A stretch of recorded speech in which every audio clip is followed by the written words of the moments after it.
Assalamualaikum warahmatullahi wabarakatuh. Di sini saya akan menjelaskan manajemen utang. Definisi utang. Utang adalah jumlah uang atau barang yang dipinjam oleh pihak lain dengan persetujuan untuk membayar kembali dalam jangka waktu tertentu. Manajemen utang adalah proses pembayaran utang dengan melibatkan pihak ketiga guna membantu pihak yang terlibat utang.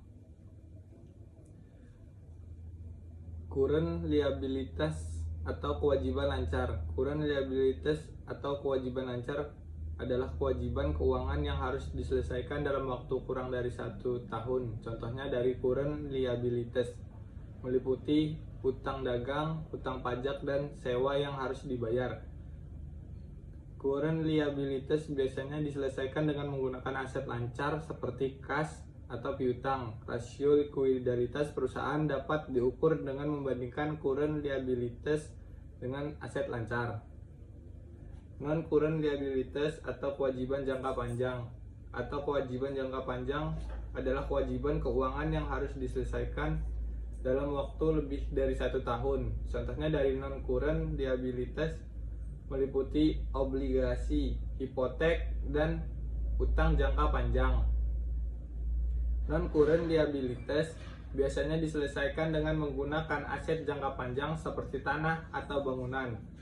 Rasio solvabilitas perusahaan dapat diukur dengan membandingkan non-current liabilitas dengan total aset.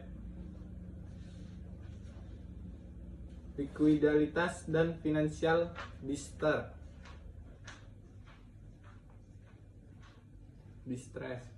adalah kemampuan perusahaan untuk memenuhi kewajiban keuangan jangka pendek. Likuiditas perusahaan dapat diukur dengan membandingkan current liabilities dengan aset lancar. Aset lancar meliputi kas, surat berharga, piutang, dan persediaan.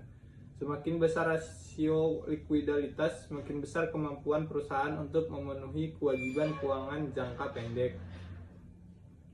Likuiditas dan financial distress terjadi ketika perusahaan tidak dapat memenuhi kewajiban keuangan dan beresiko bangkrut. Financial distress dapat diukur dengan menggunakan rasio solvabilitas perusahaan yang membandingkan non-current liabilities dapat total aset. Non-current liabilities meliputi obligasi, hipotek, dan hutang jangka panjang. Pengaruh kebijakan utang terhadap nilai perusahaan. Utang dapat dipengaruhi nilai perusahaan. Beberapa penelitian menunjukkan bahwa kebijakan utang yang tepat dapat meningkatkan nilai perusahaan, sedangkan kebijakan utang yang buruk dapat menurunkan nilai perusahaan. Peningkatan nilai perusahaan dapat dicapai dengan menggunakan hutang untuk membiayai investasi yang menguntungkan seperti pengembangan produk baru atau ekspansi bisnis. Namun terlalu banyak berutang juga tidak dapat meningkatkan resiko kebangkrutan dan menurunkan nilai perusahaan. Terima kasih.